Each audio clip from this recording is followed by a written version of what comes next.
ಕ್ರಿಸ್ತನಲ್ಲಿ ಪ್ರೀತಿಯ ಸಹೋದರರೇ ಮತ್ತು ಸಹೋದರಿಯರೇ, ನಿಮ್ಮೆಲ್ಲರಿಗೂ ಮುಂಜಾನೆಯ ವಂದನೆಗಳು. ಕ್ರಿಸ್ತನ ಜೀವಿತ ಪಾಠದ ಹೆಸರು ಶಿಷ್ಯತನಕ್ಕೆ ತಗುಲುವ ಕಷ್ಟ ನಷ್ಟಗಳು. ರೆಫರೆನ್ಸ್ ಪುಟ 5425, ಪುಟದ ಸಂಖ್ಯೆ 35-36. ಆ ಮಹಾಬೋಧಕನ ಸೇವೆಯು ಮುಕ್ತಾಯದಲ್ಲಿತ್ತು. ವಿಶಾಲವಾದ ಗುಂಪು ಆತನನ್ನು ಹಿಂಬಾಲಿಸಿ ಹೋಗುತ್ತಿತ್ತು. ಧರ್ಮಶಾಸ್ತ್ರದ ನಿಯಮಾನುಸಾರವಾಗಿ ಅವರೆಲ್ಲರೂ ಪಸ್ಕ ಹಬ್ಬವನ್ನು ಆಚರಿಸಲು ಯೆರೂಸಲೇಮಿಗೆ ಏರಿ ಹೋಗುತ್ತಿದ್ದರು. ತಾನು ಅದರಲ್ಲಿ ನಿಜರೂಪದ ಪಸ್ಕದ ಕುರಿಯಾಗಿ ಸಾಯಲಿರುವೆನೆಂದು ಯೇಸುವಿಗೆ ಮುಂದಾಗಿ ತಿಳಿದಿತ್ತು. ಪ್ರಯಾಣದಲ್ಲಿ ಆಗಾಗ್ಗೆ ಆತನು ಹಿಂದೆ ತಿರುಗಿಕೊಂಡು ಆ ಗುಂಪಿನ ಕೆಲವರನ್ನು ಸಂಬೋಧಿಸಿ ಹೇಳುವನು. ಈ ದಿನದ ಪಾಠವು ನಮಗೆ ಆತನ ಕೆಲವು ಬೋಧನೆಗಳ ವಿಷಯವಾಗಿ ತಿಳಿಸಿಕೊಡುವುದು. ತಮ್ಮನ್ನು ಶ್ರೇಷ್ಠ ಬೋಧಕರೆಂದು ಎಣಿಸಿ ಅವರ ಉಪದೇಶಗಳಿಂದ ಕಲಿತುಕೊಂಡವರಾಗಿ ಪ್ರಯೋಜನ ಪಡೆಯ ಬಯಸುವವರನ್ನು ಶಿಷ್ಯರನ್ನಾಗಿ ಅಥವಾ ಅನುಯಾಯಿಗಳನ್ನಾಗಿ ಅಂಗೀಕರಿಸಿಕೊಳ್ಳುವುದು ಆ ದಿನಗಳಲ್ಲಿನ ಬೋಧಕರುಗಳಲ್ಲಿ ಒಂದು ವಾಡಿಕೆಯಾಗಿತ್ತು.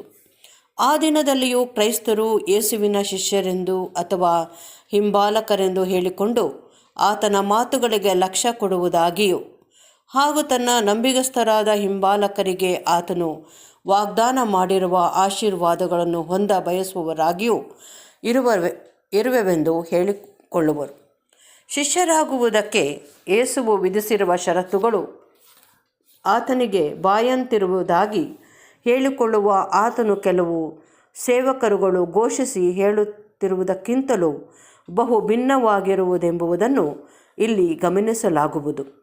ವ್ಯಕ್ತಿಗಳು ಸಭೆಯಲ್ಲಿ ಎದ್ದು ನಿಂತು ದೇವರ ಜನರ ಪ್ರಾರ್ಥನೆಗಳನ್ನು ತಾವು ಬಯಸುತ್ತಿರುವುದಾಗಿ ಪ್ರಕಟಿಸಿದ್ದಲ್ಲಿ ಅದು ಶಿಷ್ಯರಾಗುವುದಕ್ಕೆ ಸಾಕಾಗುವ ಸೂಚನೆಯಾಗಿರುವುದೆಂದು ಕೆಲವು ಸಾರಿ ಅವರು ಘೋಷಿಸುತ್ತಿರುವರು.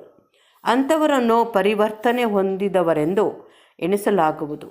ಇಂಥ ಒಂದು ಕ್ರಮವನ್ನು ತೆಗೆದುಕೊಳ್ಳಲು ಸಹ ಅವರನ್ನು ಮನವೊಲಿಸುವ ಅಗತ್ಯವಿರುವುದು. ಮನವೊಲಿಸುವಿಕೆಯ ವಿಧಾನಗಳು ಕೆಲವು ಸಾರಿ ವ್ಯಾವಹಾರಿಕ ಸ್ವರೂಪವುಳ್ಳ, ಅಂದರೆ ಇದು ವ್ಯಾಪಾರಸ್ಥರಿಗೆ ವ್ಯಾಪಾರದಲ್ಲಿ ಉತ್ತಮ ಭವಿಷ್ಯ ಉಂಟಾಗುವುದೆಂದು, ಗುಮಾಸ್ತರಿಗೆ ತಮ್ಮ ಉದ್ಯೋಗದಾತರಿಂದ ಹೆಚ್ಚು ಅನುಗ್ರಹ ಪಡೆದುಕೊಳ್ಳುವರೆಂದು, ಗಣ್ಯರ ಸಮಾಜದಲ್ಲಿ ಸೇರಿದವರಾಗುವ ಇಲ್ಲವೇ ರಾಜಕೀಯಕ್ಕೆ ಸೇರಿ ಆದ್ಯತೆ ಪಡೆಯುವ ಭವಿಷ್ಯವಿರುವುದಾಗಿಯೂ ಪ್ರೇರೇಪಿಸುವಂಥದ್ದಾಗಿರುವುದು. ಇವುಗಳಿಗೆ ಪ್ರತಿಯಾಗಿ ಈ ಪಾಠದಲ್ಲಿ ತಿಳಿಸಿರುವ ಯೇಸುವಿನ ಮಾತುಗಳನ್ನು ಗಮನಿಸಿದಾಗ ಹೆಸರಿನ ಕ್ರೈಸ್ತರಲ್ಲಿ ದೊಡ್ಡ ಪಾಲು ಜನರ ಬಗ್ಗೆ ಹೇಳುವುದಾದರೆ, ತಾವು ಎಂದೂ ಹೇಳಿಕೊಳ್ಳ ಬಯಸದ ಸಂಗತಿಗಳನ್ನು ತಾವು ಹೇಳಿಕೊಳ್ಳಲು ಮನವೊಲಿಸಲ್ಪಟ್ಟಿರುವರೆಂಬ ಸಂಗತಿಯು ನಮ್ಮ ಗ್ರಹಿಕೆಗೆ ಬರುತ್ತದೆ. ಒಡೆಯನ ಶಿಷ್ಯರಾಗುವುದಕ್ಕಿರುವ ಷರತ್ತುಗಳನುಸಾರ ಎಂದೂ ಕ್ರೈಸ್ತರಲ್ಲದ ಹಾಗೂ ಆತನ ಮಾತುಗಳನ್ನು ಕೇಳಲೊಲ್ಲದ ಅನೇಕರು ಕ್ರೈಸ್ತತ್ವವನ್ನು ಅನುಸರಿಸುವುದಾಗಿ ಹೇಳಿಕೊಳ್ಳುವವರಾಗುವಂತೆ ಮರಳುಗೊಳಿಸಲಾಗಿರುವುದು.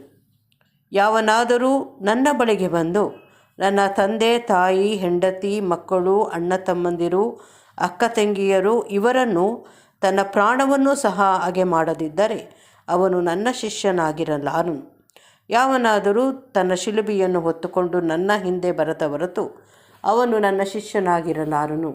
ಇಂಥ ಒಂದು ಸರಳವಾದ ಷರತ್ತು ವಿಧಿಗಳನ್ನು ಅಪಾರ್ಥ ಮಾಡಿಕೊಳ್ಳಲು ನಮಗೆ ಯಾವ ನೆಪಗಳೂ ಇರಲಾರವು. ಯಾವಾಗಲಾದರೂ ಕೇವಲ ತನ್ನ ಶಿಷ್ಯರು ಮಾತ್ರ ನಿತ್ಯ ಜೀವವನ್ನು ಪಡೆಯಲು ಸಾಧ್ಯವೆಂದು ಈ ಒಡೆಯನು ಹೇಳಿರಲಿಲ್ಲ. ಲೋಕವೆಲ್ಲ ದೇವರಿಂದ ದೂರವಾಗಿ ನಿತ್ಯ ಜೀವದ ಹಕ್ಕನ್ನು ಕಳಕೊಂಡವರಾಗಿರುವರೆಂಬುದು ಸಾಮಾನ್ಯವಾಗಿ ಆತನ ಬೋಧನೆಯಾಗಿತ್ತು. ಅನೀತಿವಂತರೆಲ್ಲರೂ ದೇವಾನುಗ್ರಹಕ್ಕೆ ಹಿಂತಿರುಗಿ ಬರುವ ಅವಕಾಶವನ್ನು ಪಡೆಯ ಸಲುವಾಗಿ ತಾನು ನೀತಿವಂತನಾಗಿದ್ದು ಅನೀತಿವಂತರಿಗೋಸ್ಕರ ಪ್ರಾಣ ಕೊಡುವುದಕ್ಕಾಗಿ ಬಂದಿದ್ದನು. ತನ್ನ ಹಿಂಬಾಲಕರು ಮಾತ್ರವೇ ಹೊರತಾಗಿ ಯಾರೂ ಮುಂದಿನ ಜೀವಿತದ ಅವಕಾಶವನ್ನು ಪಡೆಯುವುದಿಲ್ಲವೆಂದು ಆತನು ಹೇಳಿರಲಿಲ್ಲ. ಹೀಗೆ ಪ್ರಕಟಿಸಿ ಹೇಳಿರುವಂಥದ್ದು ಆ ವಾಕ್ಯಕ್ಕೆ ಹೆಚ್ಚಾದದ್ದನ್ನು ಕೂಡಿಸುವವರಾಗಿದ್ದು, ಹೀಗೆ ತಾವು ಕಡೆಯಲ್ಲಿ ತಾವು ಹೇಳಿದ್ದನ್ನೇ ವಿರೋಧಿಸುವಂಥವರಾಗಲು ಅನುವು ಮಾಡಿಕೊಳ್ಳುತ್ತಿರುವರು.